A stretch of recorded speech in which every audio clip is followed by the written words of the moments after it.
Hello student, welcome to my channel math sir. तो student, आज की वीडियो में हम करने वाले हैं क्लास 10 की एनसीईआरटी का चैप्टर नंबर 5 की एक्सरसाइज 5.2 का क्वेश्चन नंबर 6 एंड 7। तो सबसे पहले हम क्वेश्चन नंबर 6 को देखते हैं।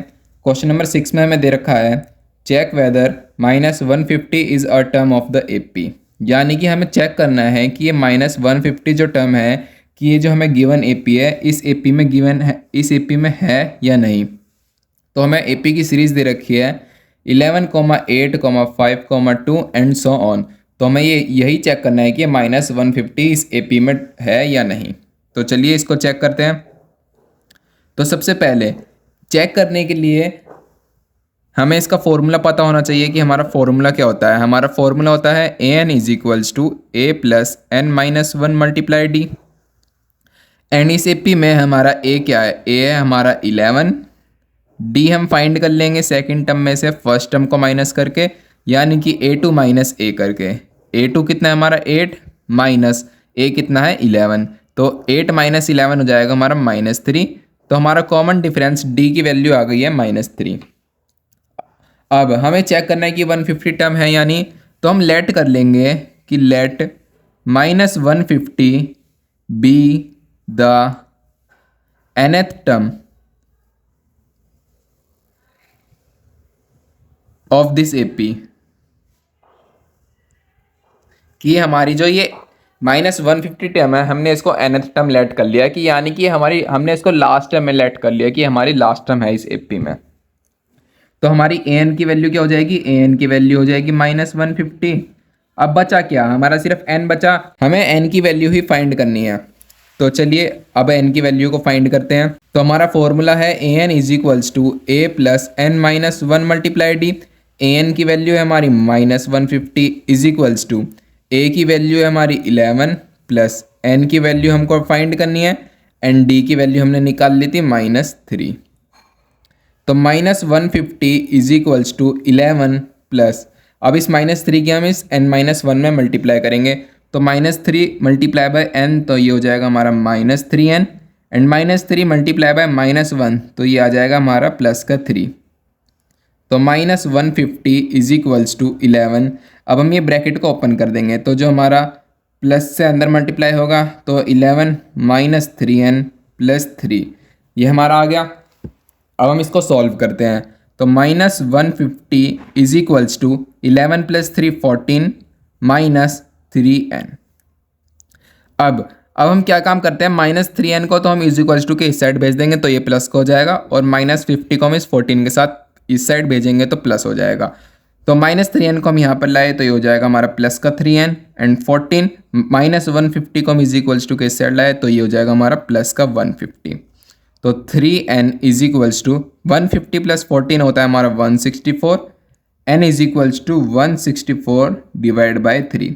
अब ये आगे हमारा कैंसिल नहीं होगा, तो हम कह सकते हैं कि हमारी ये वैल्यू फ्रैक्शन में आई है, मतलब इंटीजर में नहीं आई है।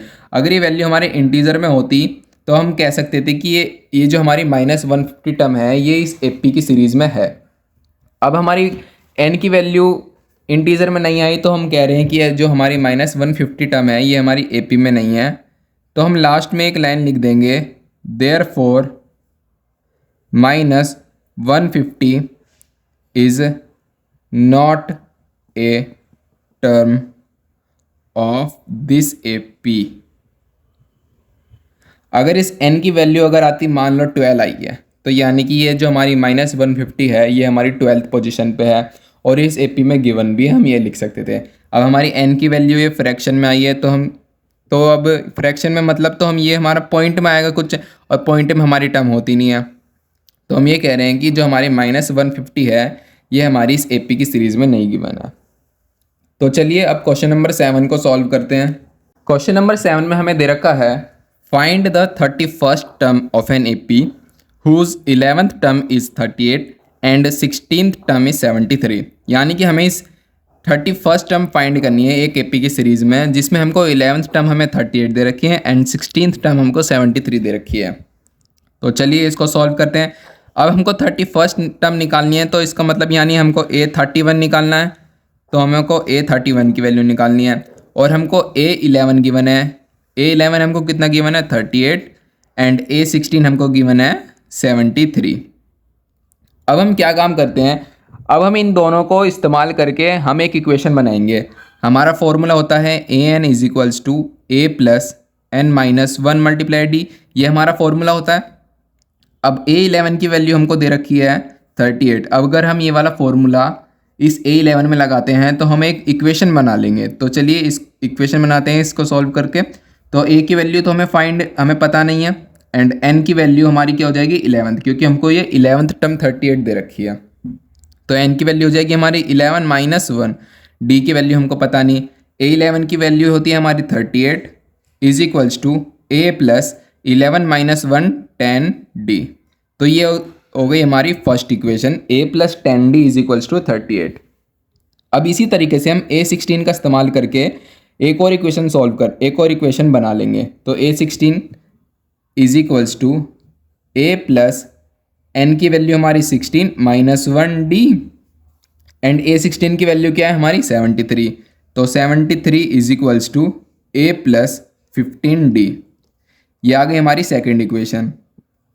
तो हम क्या करेंगे, इस सेकंड इक्वेशन में से हम फर्स्ट इक्वेशन को सब्ट्रैक्ट कर देंगे, तो हमारी A और D की वैल्यू हम इजीली सॉल्व कर लेंगे। तो चलिए इस सेकंड इक्वेशन में से हम फर्स्ट इक्वेशन को सब्ट्रैक्ट करते हैं। तो subtract second by 1, second equation में से हमको फर्स्ट इक्वेशन को माइनस करना है। तो हमारी सेकंड इक्वेशन क्या थी, सेकंड इक्वेशन थी हमारी A plus 15D is equals to 73, and first equation थी हमारी A plus 10D is equals to 38। हमें इसमें से इसको माइनस करना है, तो हम इसको माइनस करने के लिए हम ये साइन चेंज कर देंगे। तो ये प्लस का है तो ये हमारा माइनस हो जाएगा, ये प्लस का ये भी माइनस हो जाएगा, ये प्लस का ये भी माइनस हो जाएगा। अब ये एक A हमारा प्लस का है और एक ये हमारा माइनस का है, तो ये प्लस माइनस कैंसिल हो जाएगा। 15D में से अगर हम 10D को माइनस करेंगे तो हमारा बचेगा 5D is equals to 73 minus 38 बचा इधर।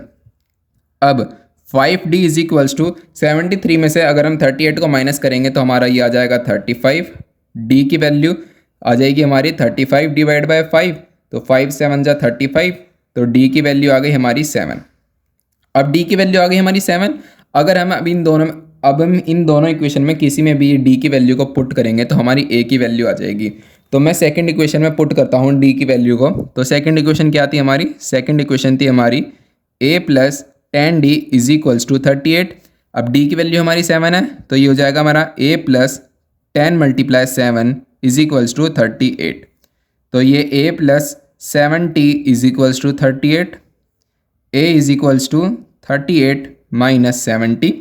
अब 38 में से अगर हम 70 को माइनस करेंगे तो ये आ जाएगी हमारी A की वैल्यू -32। अब हमारी A की वैल्यू भी निकल चुकी है एंड D की वैल्यू भी निकल चुकी है। अब हमको A31 अब हम इजीली फाइंड कर सकते हैं। A31 is equals to A plus, same ही फॉर्मूला इसमें लगेगा, AN is equals to A plus N minus 1 multiply D वाला। अब हम A31 निकाल रहे हैं तो हमारी N की वैल्यू हो जाएगी 31। तो A प्लस, पहले मैं फॉर्मूला लिख लेता हूँ, A plus N minus 1 multiply by D। A31 की हमको वैल्यू निकालनी है, A की वैल्यू हमने निकाल ही ली -32, प्लस N की वैल्यू हो जाएगी हमारी 31, क्योंकि हमको 31 टर्म निकालनी है, 31st टर्म निकालनी है, -1 मल्टीप्लाई D की वैल्यू हमारी 7। अब A31 is equals to -32 plus 31 minus 1, ये हो जाएगा हमारा 30 मल्टीप्लाई 7। तो A31 is equals to -32 plus 7 3 जा 21, तो ये हो जाएगा हमारा प्लस का 210। अब 210 में से हम -32 करेंगे तो A31 इज इक्वल्स टू हमारा आ जाएगा 178 प्लस का। तो जो हमारी जो 31st टर्म है इस AP में वो है हमारी 178। तो हम यहाँ लिख देंगे hence 31st term is 178। I hope student आपको ये दोनों क्वेश्चन अच्छे से समझ आए होंगे। अगर समझ आए तो प्लीज़ मेरे चैनल को सब्सक्राइब करना और इस वीडियो को एक लाइक करना। Thank you.